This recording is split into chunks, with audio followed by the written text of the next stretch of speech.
कहानी की शुरुआत में नॉर्मन को दिखाया जाता है, जो एक साइंटिस्ट डॉक्टर के साथ साथ कॉलेज में प्रोफेसर भी है। कुछ ही वक्त पहले वो अपनी वाइफ क्लेयर के साथ एक नई जगह पर शिफ्ट हुआ है। दरअसल डॉक्टर नॉर्मन हमेशा बिजी रहता है, इसीलिए वो अपने वाइफ क्लेयर को ज्यादा वक्त नहीं देता। उनकी एक बेटी भी है जो कॉलेज के लिए अब घर से दूर जा चुकी है, इसीलिए क्लेयर हमेशा उदास रहती है। ज्यादातर वो अपने माजी के उन पलों को याद करती है जब वो अपनी फैमिली के साथ बहुत खुश थी, जब सबके पास उसके लिए टाइम था। एक दिन वो खिड़की से बाहर देखती है, जहाँ उसकी पड़ोसन अपने हस्बैंड के साथ झगड़ा कर रही होती है। कुछ देर बाद दोनों घर के अंदर चले जाते हैं। फिर क्लेयर जब अपने गार्डन में आती है तो उसे किसी के रोने की आवाज आई। जब वो पड़ोसन के लॉन की तरफ देखती है तो वहाँ उसकी पड़ोसन रो रही है। क्लेयर उससे बात करना चाहती है, लेकिन वो बिना बात किए वहाँ से अपने घर के अंदर चली जाती। क्लेयर को ये बहुत अजीब लगता है, इसलिए वो अपने हस्बैंड नॉर्मन को इस सब के बारे में बताती है, लेकिन वो उसकी बातों को ज्यादा सीरियस नहीं लेता।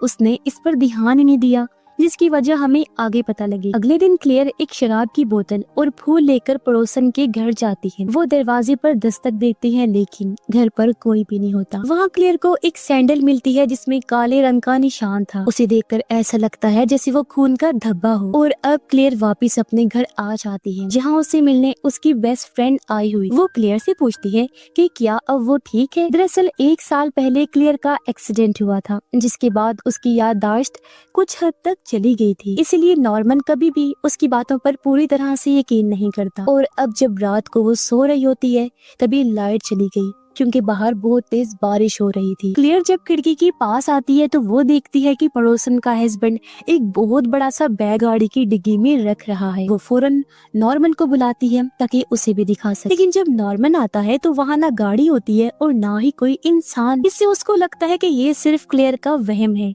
क्योंकि वहाँ कोई था जो नहीं। हालांकि क्लेयर उसे यकीन दिलाने की कोशिश करती है, लेकिन वो उसकी बातों पर भरोसा नहीं करता। अगले दिन जब क्लेयर घर पर अकेली होती है तो उसे महसूस हुआ जैसे किसी ने दरवाजा खोला है। जब वो दरवाजे के पास जाती है तो दरवाजा वाकई खुला हुआ है। एक फोटो फ्रेम भी अपने आप नीचे गिर जाता है। क्लेयर को भी घर में अजीब सी आवाजें सुनाई देती हैं। ये सब देखकर वो बहुत ज्यादा डिस्टर्ब हो जाती है। अब उसने अपनी पड़ोसन को कई दिनों से नहीं देखा, इसलिए उसे पूरा यकीन हो जाता है कि उसके हस्बैंड ने उसे मार डाला है। एक शाम जब क्लेयर अपने गार्डन में काम कर रही होती है, तभी गार्डन के पास वाली झील में उसे कोई चीज दिखाई देती है, जिससे उसे लगता है कि ये कोई और नहीं बल्कि पड़ोसन की लाश है। ये देखकर वो डर जाती है और सीधा अपने हस्बैंड की लैब में चली गई, जहाँ नॉर्मन एक रिसर्च कर रहा होता है। दरअसल वो एक ऐसी दवा बना रहा है जिससे किसी भी इंसान को बेहोशी की हालत में ले जाया जा सकता है, लेकिन फिर भी उस इंसान को अपने आसपास हो रही हर चीज की पूरी जानकारी होती। अब क्लेयर नॉर्मन को सब कुछ बताती है, लेकिन जाहिर है वो फिर से उसकी बातों पर यकीन नहीं करता। और अब क्लेयर जानना चाहती है कि पड़ोसन के साथ आखिर हुआ क्या, इसीलिए एक बार फिर से वो उसके घर जाती है, लेकिन इस बार पड़ोसन का हस्बैंड वहाँ होता है। क्लेयर उसे गिफ्ट देती है और साथ ही उसकी वाइफ के बारे में पूछती है।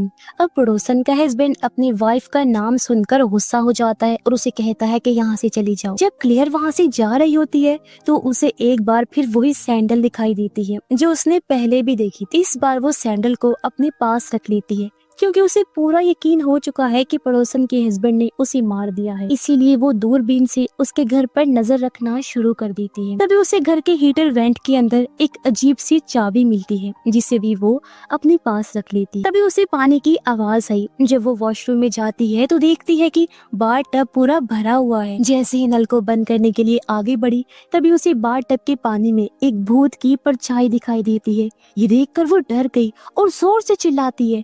उसकी आवाज सुनकर नॉर्मन वहाँ आ जाता है, तब वो उसे सब कुछ बताती है, लेकिन वहाँ पर कोई भी नहीं होता।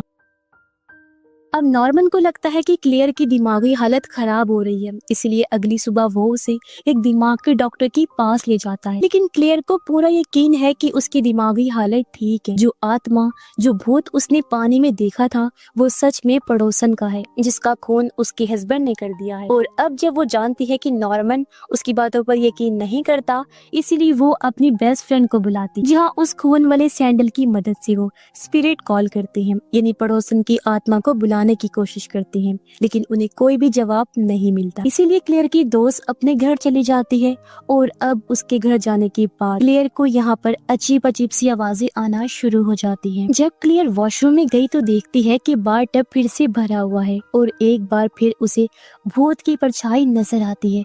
वो चिल्लाकर पूछती है, तुम्हें क्या चाहिए? तभी खिड़की पर लिखा हुआ आता है, यू नो, यानी तुम्हें पता है। इसी के साथ घर का कंप्यूटर भी अपने आप ऑन हो जाता है, जिसमें लिखा आता है MEF। क्लेयर को लगता है कि ये पड़ोसन के नाम के वर्ड्स हैं, इसीलिए वो अपने हस्बैंड के पास जाती है, लेकिन इस बार भी नॉर्मन उसकी बातों पर भरोसा नहीं करता। परेशान होकर क्लेयर बाहर आती है, जहाँ उसे पड़ोसन का हस्बैंड दिखाई देता है। वो उस पर चिल्लाकर कहती है, तुमने अपनी वाइफ का खून किया है, तुम एक कातिल हो। अब इससे पहले कि वो कुछ और कहे, वहाँ पड़ोसन आ जाती है। जी हाँ, वो जिंदा थी।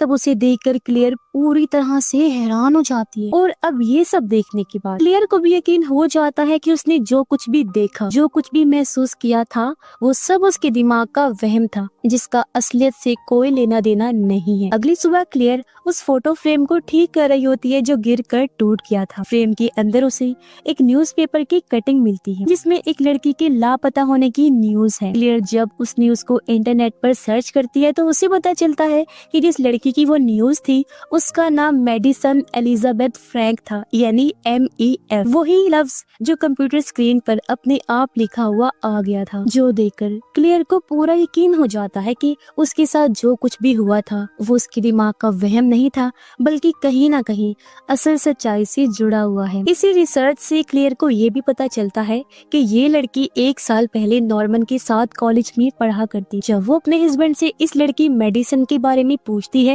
तो नॉर्मन साफ साफ इनकार कर देता है और कहता है कि वो इस नाम की किसी भी लड़की को नहीं जानता। साथ ही वो गुस्से से क्लेयर को ये भी कहता है कि उसे इन सब पागलपनों को छोड़ देना चाहिए, लेकिन क्लेयर को पक्का यकीन था कि उसने जिस आत्मा को देखा था वो किसी और की नहीं बल्कि मेडिसन की ही। इसीलिए अगले दिन वो मेडिसन के घर जाती है जहाँ वो उसकी मॉम से मिली, मगर वापस आते हुए वो मेडिसन के कुछ बाल भी ले लेती है जो उसकी हेयर पिन में लगे हुए थे। जिसके बाद एक बार फिर से वो स्पिरिट कॉल करती है और इस बार वो आत्मा उसे अपने कंट्रोल में कर लेती है। और जब नॉर्मन घर आता है तो वो देखता है कि क्लेयर उसके साथ अजीब बर्ताव कर रही है। क्लेयर जब उसकी करीब थी तो वो उसके अंदर मेडिसन की परछाई देखता है, साथ ही उसी मेडिसन की आत्मा भी नजर आ रही थी, जिससे वो डर जाता है और क्लेयर को धक्का दे देता है। वो नीचे गिर गई और उसके हाथ में जो मेडिसन की हेयर पिन थी वो भी छूट जाती है जिसमें उसके बाल थे, और तब वो वापस अपने होश में आ जाती है, यानी अब वो आत्मा के कंट्रोल में नहीं। इस पूरे हादसे के बाद क्लेयर की याददाश्त जो काफी हद तक चली गई थी वापस आ जाती है और तब उसे याद आता है कि उसने नॉर्मन के साथ एक बार मेडिसन को देखा था।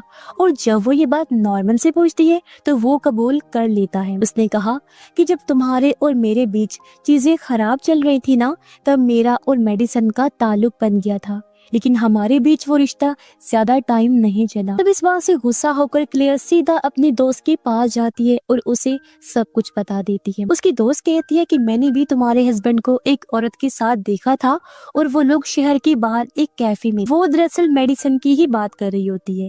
और अब क्लेयर घर वापस आके नॉर्मन से सब कुछ पूछती है। तब वो कहता है कि मैं कभी भी उसके साथ शहर से बाहर नहीं गया, मेरा उसके साथ चक्कर जरूर था, लेकिन जल्द ही मुझे एहसास हो गया था कि ये सब गलत है, इसीलिए मैं उसके साथ रिश्ता खत्म करना चाहता था। जिसके बाद मेडिसन ने मुझे और तुम्हें मारने की धमकी दी, लेकिन एक दिन अचानक से वो खुद कहीं गायब हो गई। बस इससे ज्यादा मुझे और कुछ नहीं पता। इससे क्लेयर को अंदाजा हो जाता है कि मेडिसन की आत्मा जो बार बार उन्हें परेशान कर रही है वो इसीलिए नजर आ रही है क्योंकि वो अपना बदला लेना चाहती है। और अब क्लेयर इस बात की वजह जानना चाहती है कि आखिर क्यों मेडिसन की आत्मा उनसे बदला लेना चाहती है, आखिर ऐसा हुआ गया था। इसीलिए वो शहर से बाहर उसी जगह जाती है जहां उसकी दोस्त ने बताया था कि उसने नॉर्मन को मेडिसन के साथ देखा था। यहाँ पहुंचकर क्लेयर को पता चलता है कि नॉर्मन उससे झूठ बोल रहा था। वो यहाँ मेडिसन के साथ एक बार नहीं बल्कि कई बार आ चुका है। अब अपने हस्बैंड के झूठ बोलने पर उसे बहुत हैरानी होती है। वो घर वापस आ गई जहाँ वो देखती है कि नॉर्मन बार टब में गिरा पड़ा है, तो वो उसे बाहर निकालती है। नॉर्मल होने के बाद वो कहता है कि वो सिर्फ गलती से उसमें गिर गया था। फिर क्लेयर उससे पूछती है क्या तुमने मेडिसन को मारा है, तो वो कहता है नहीं, मैंने उसे नहीं मारा। पर क्लेयर को उसकी बातों पर यकीन नहीं होता, लेकिन उसके पास नॉर्मन के खिलाफ कोई सबूत भी नहीं था। वो घर के पास वाली झील के पास गई, जहाँ उसके पास मेडिसन के बाल भी थे। उसका ध्यान बार बार इस झील पर जा रहा था और तभी एक अनजान ताकत उसे पानी के अंदर खींच लेती है। जब वो पानी की गहराई में गई तो वहाँ उसे एक बॉक्स दिखाई देता है, जिस पर वैसा ही निशान बना हुआ था जैसा उसने मेडिसन की फोटो में उसके नेकलेस पर देखा था। मगर इससे पहले कि वो उस बॉक्स को पकड़ पाती, उसका हस्बैंड उसे ऊपर खींच लेता है, जिसके बाद वो दोबारा शहर से बाहर उसी जगह पर जाती। वो एक शॉप में गई इस बार, जहाँ उसे एक ज्वेलरी बॉक्स दिखता है जिसका डिजाइन बिल्कुल वैसा होता है जैसा उसने झील के अंदर देखा था। और अब क्लियर को पूरा यकीन हो चुका है कि इस बॉक्स का मेडिसन की जिंदगी से कोई ना कोई ताल्लुक जरूर है, इसीलिए वो झील के अंदर जाकर उस बॉक्स को निकालकर बाहर ले आती है। बॉक्स उसी चाबी से खुलता है जो उसे हीटर वेंट के अंदर से कुछ दिन पहले मिली थी। और जब वो बॉक्स खोलती है तो उसकी होश उड़ गई, क्योंकि उसके अंदर मेडिसन की जीन्स और उसका नेकलेस होता है। ये सब देखकर क्लियर को पूरा यकीन हो जाता है कि नॉर्मन ने ही मेडिसन को मारा है। वो एक बार फिर से उसका सामना करती है, जहाँ इस बार उसका हस्बैंड अपनी कहानी को ही बदल देता है। वो कहता है कि मेडिसन ने अपने आप को हमारे घर पर मारा था। उसके बाद मैं उसे गाड़ी में बिठाकर झील पर लेकर गया और उसे झील के अंदर डाल दिया, साथ ही मैंने बॉक्स भी डाल दिया था और अब उसने अपना जुर्म कबूल कर लिया था। तब क्लियर उसे कहती है कि तुम्हें अपनी सारी बातों को, अपने जुर्म को पुलिस के सामने कबूल करना होगा। इसलिए नॉर्मन 911 पर कॉल करता है और पुलिस को सब कुछ बता देता है जो जो उसने किया था। आखिरकार क्लेयर ने उसे गुनाहगार साबित कर ही दिया, ऐसा उसे लग रहा था। लेकिन जब वो फोन लेती है और दोबारा डायल करने का सोचती है तो उसने देखा कि नॉर्मन ने 911 पर नहीं बल्कि 411 पर कॉल किया था। मतलब पुलिस को उसने कुछ भी नहीं बताया। अब इससे पहले कि क्लियर कुछ कर पाती, नॉर्मन पीछे से आकर उसे वही इंजेक्शन लगा देता है, वही दवा इंजेक्ट कर देता है जो उसने अपनी लैब में बनाई, जिससे क्लियर बेहोशी की हालत में हो जाती है।